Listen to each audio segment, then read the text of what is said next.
Shalom, Shalom Akim. Barakatha Yahweh, Barakatha Yahweh Shah, Barakatha Yahweh, Barakatha Yahweh Shah, Barakatha Yahweh, Barakatha Yahweh Shah. Call hello Yahweh, Ba'ashem Yahweh Shah, Ba'ashem Kakwadash. Double honors once again to the apostles of Great Millstone who taught me this truth. Alright. Salutations to Yakim out there on the highways and byways pushing this truth in all honesty and sincerity. Alright. Trying to wake up the remaining hopeful elect. Alright.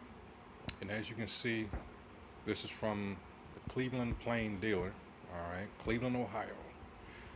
It says gas prices dipped below $1 at some Cleveland stations, reaching as low as 67.9 cents. Now, on the surface, the average person that doesn't know anything, they're going to look at this and say, oh, shit, this is good. But we know that's not necessarily so, all right?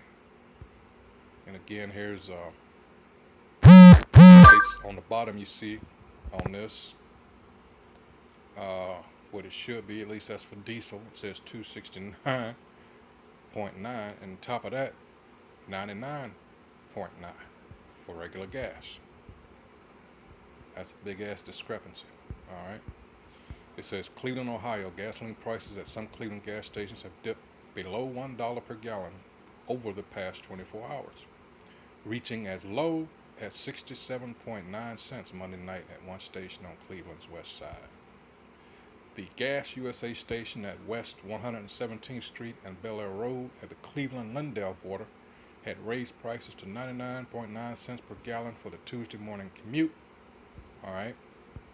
But Diani confirmed that the price was 67.9 cents for a few hours Monday evening, then raised to 80.9 cents later Monday night. Gas prices across the world continue to fall as countries battle a slowdown in commerce prompted by the COVID-19 coronavirus and a price war between oil producers Saudi Arabia and Russia. All right. So that's what we've got. All right. It says the American Automobile Association on Monday reported a 12-cent per gallon drop in gas prices in Northeast Ohio, bringing average prices to $1.68. Local prices at the end of March represent a 54-cent decline from the beginning of the month, according to AAA. All right. And again, why is this going on? Because, well, let's get the article.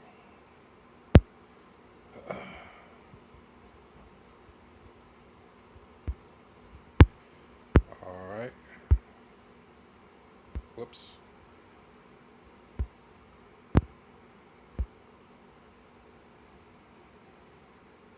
In this article, it says it's from World Economic Forum. It says, why are oil prices so low? All right.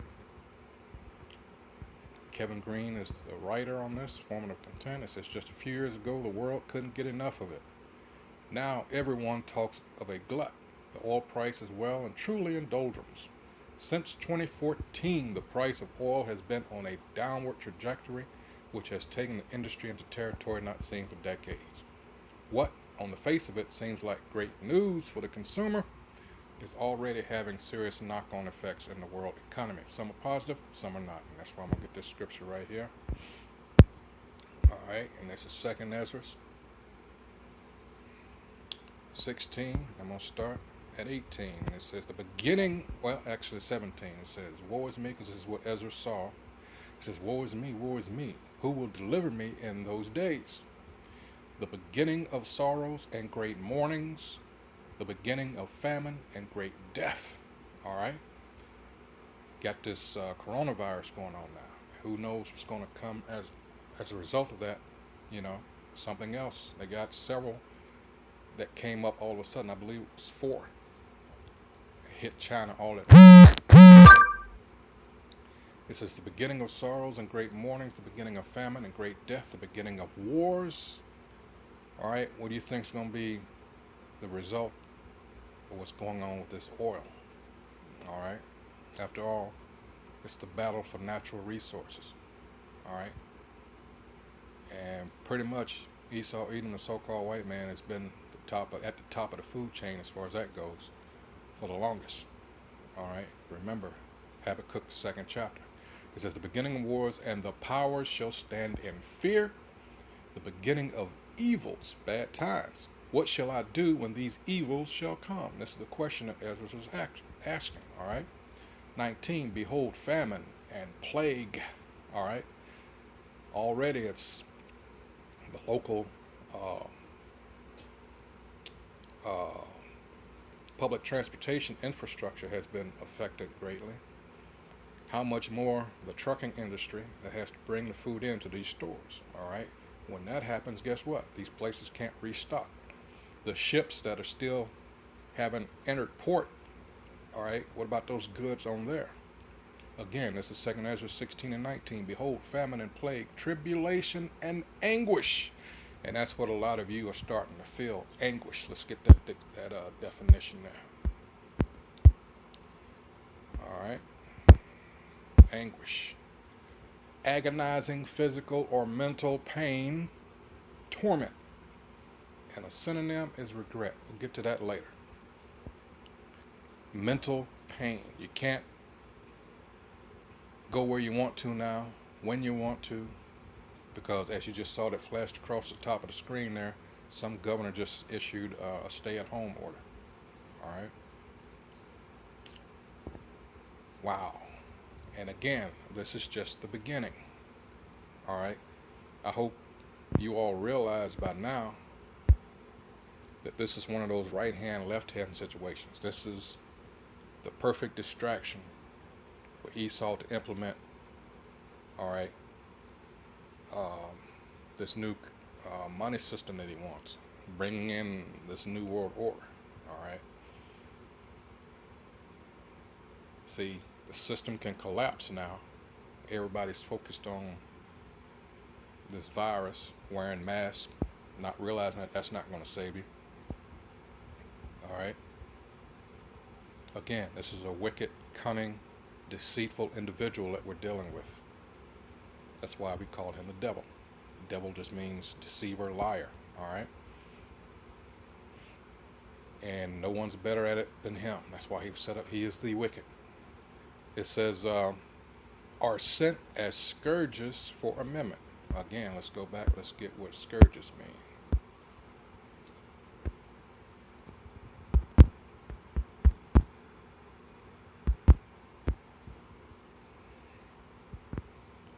All right. Let's go with Miriam first. It says, a whip, especially one used to inflict pain or punishment. Exactly. Why? Again, this is for Israel only. All right. And as it says in 1 Peter 4 and 17, let me get that real quick. If he's going to do his own people like that, how much more so? Well, I'll read it verbatim. All right. This is 1 Peter 4 and 17. For the time has come that judgment must begin at the house of the Most High Yahweh. And if it first begin at us, what shall the end be of them that obey not the gospel of the Most High Yahweh? You see? Because 2/3 of our people have to go, as well as the heathen, the actual heathen. All right. So let's go back to the article. Actually, let's go back to scourge. It says an instrument of punishment or criticism, a cause of wide or great affliction. All right, now let's read that again. It says, behold, famine and plague, tribulation and anguish. All right. Mental torment. A lot of you being tormented are sent as scourges for amendment. 20. But for all these things they shall not turn from their wickedness, nor be always mindful of the scourges. And it also reiterates that in Revelation 9. Let me get that. The last two verses, I do believe. Let's see. This is Revelation 9. We scroll all the way down. Yeah, here it is. Revelation 9 and 20. And the rest of the men which were not killed by these plagues yet repented not of the works of their hands, that they should not worship devils and idols of gold and silver and brass and stone and of wood, which neither can see nor hear nor walk. Neither repented they of their murders, nor of their sorceries, nor of their fornication, nor of their thefts. So this is after. All right. It says, by these three was the third part of men killed. See?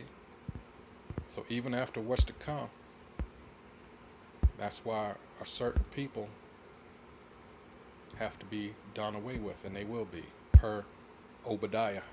All right? It's talking about Esau, Edom, the so-called white man as we know him today. All right? Salakia, sorry for that. So now let me get where I left off.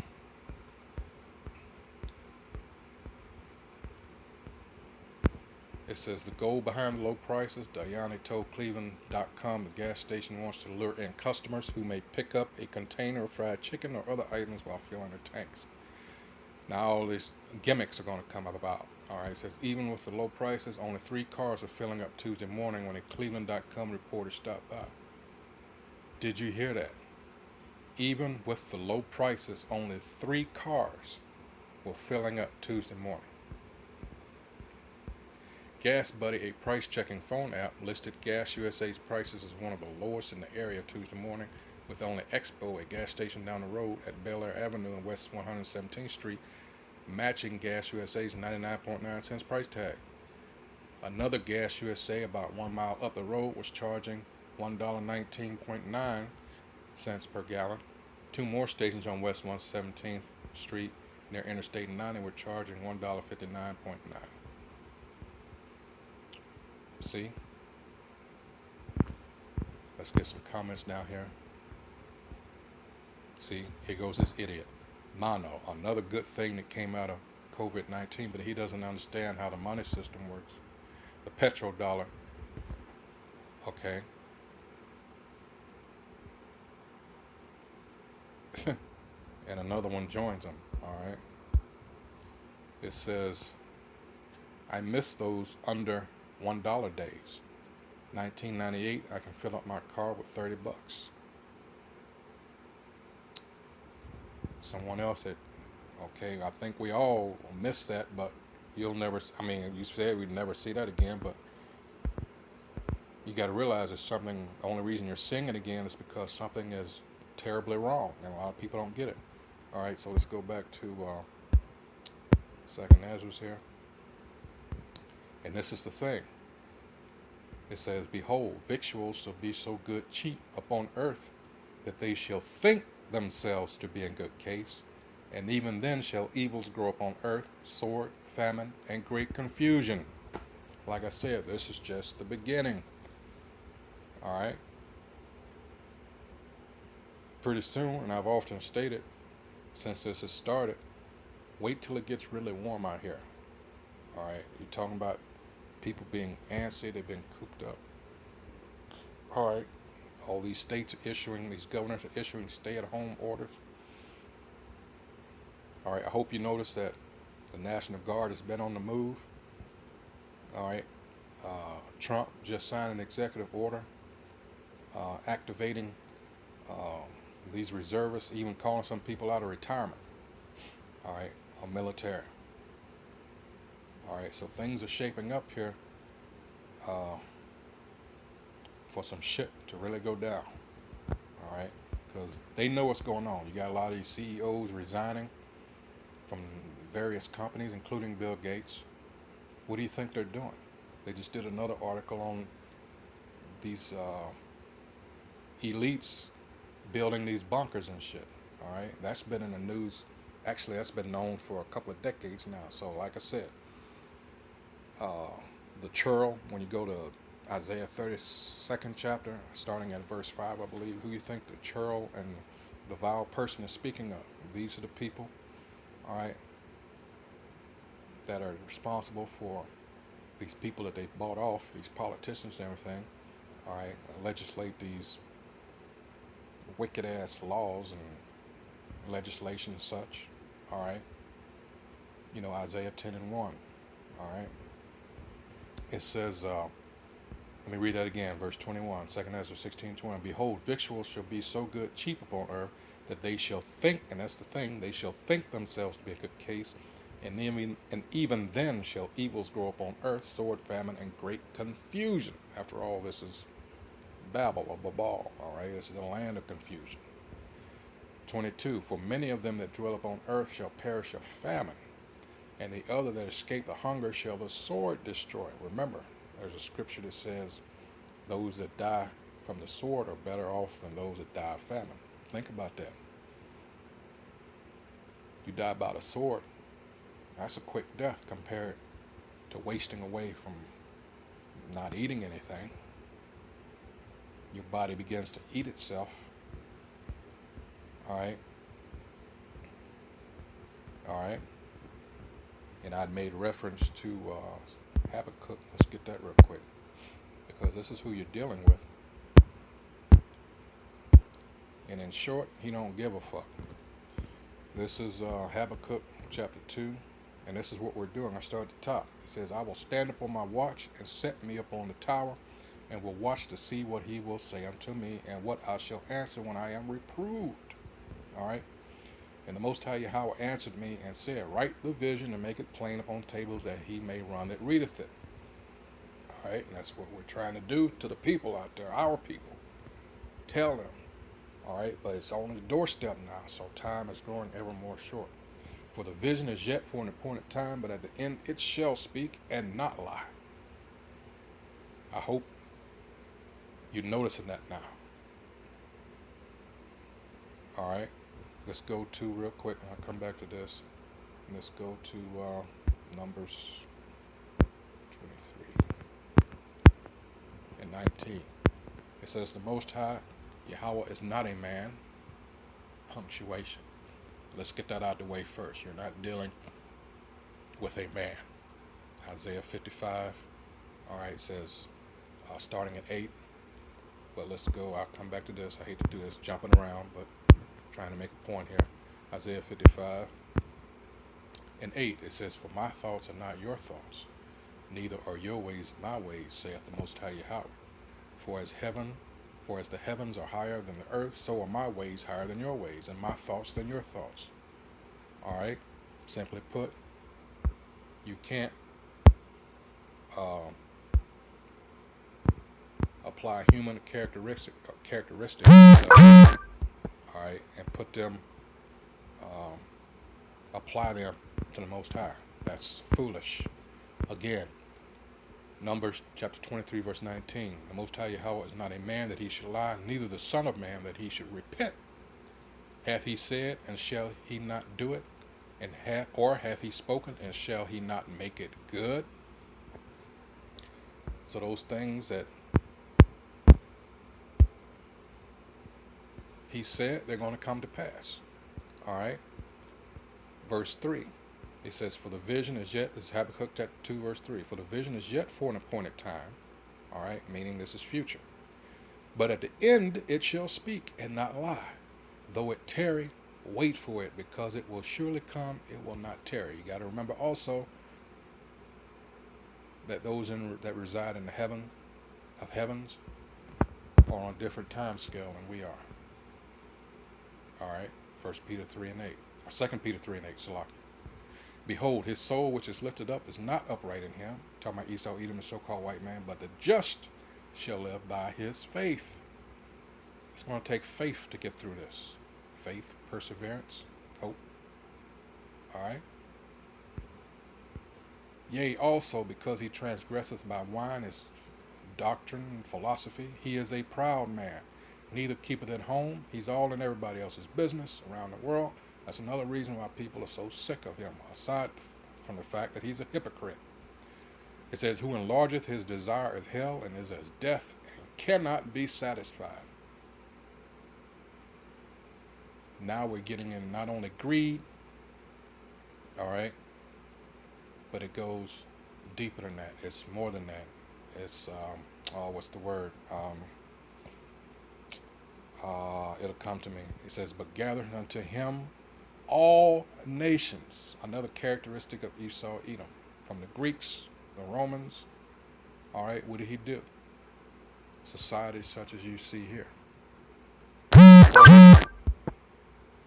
All right. But gathereth unto him all nations, and heapeth unto him all people. Shall not all these take up a parable against him, and a taunting proverb against him, and say, woe to him that increaseth that which is not his? How long? And to him that ladeth himself with thick clay. Everything's built on debt. That's how he enslaved the world. Everybody's got to come to him because of the money system. That's what has got to be eradicated. 7. Shall they not rise up suddenly that shall bite thee, and awake that shall vex thee, and thou shalt be for booties unto them? All right. In short, what you did to them, people are going to do to you. Let's go real quick to Isaiah 33. All right. Verse 1, it says, woe to thee that spoilest, and thou wast not spoiled, and dealest treacherously. And they dealt not treacherously with thee. When thou shalt cease to spoil, thou shalt be spoiled. And when thou shalt make an end to deal treacherously, they shall deal treacherously with thee. Now let's go to the Apocrypha.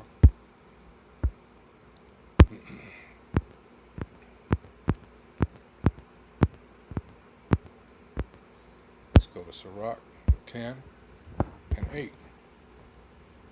It says, because of unrighteous dealings, injuries, and riches got by deceit, the kingdom is translated from one people to another.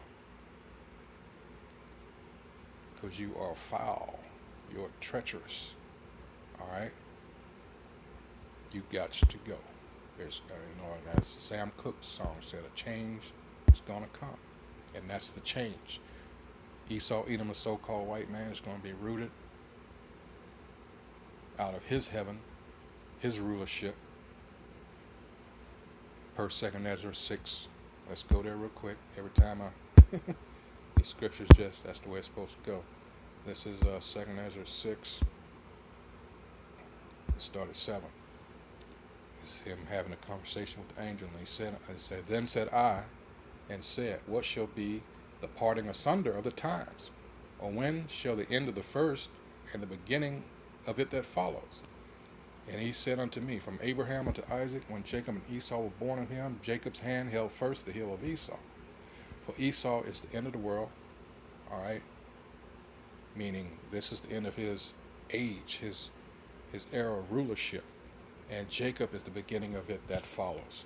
Age is in aeon, or English transliteration, eon, all right? Again, verse 9, but Esau is the end of the world, and Jacob is the beginning of it that follows. All right, so there you have it. Let's go back to Habakkuk. All right.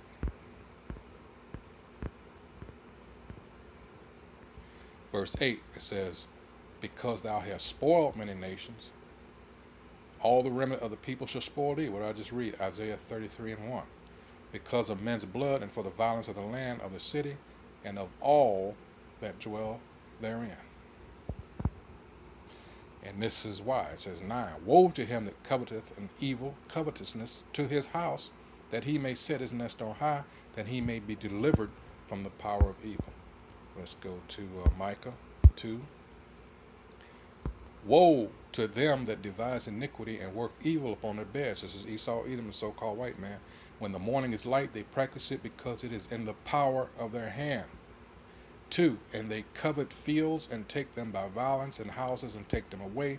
So they oppress a man in his house, even a man in his heritage. And that's what he has done, to the extent that they go around, call themselves us. Verse 3, therefore, thus saith the Most High Yahweh, behold, against this family do I devise an evil from which ye shall not remove your necks. All right? Neither shall ye go haughtily. No more pride in these devils. For this time is evil. This is what is coming up upon you devils. All right? You red Hebrew Edomites. All right? So I think that is going to do it pretty much. Yeah. Uh, that's gonna, yeah. Oops. So again, people are so hooked on, they're paying attention again, left hand, right hand, and they're looking at it on its face, all right? And that's how people are. They're just shallow, all right? Not able to look deeper. They don't have that eye salve, all right? So, with that, I hope whoever sees this is edified.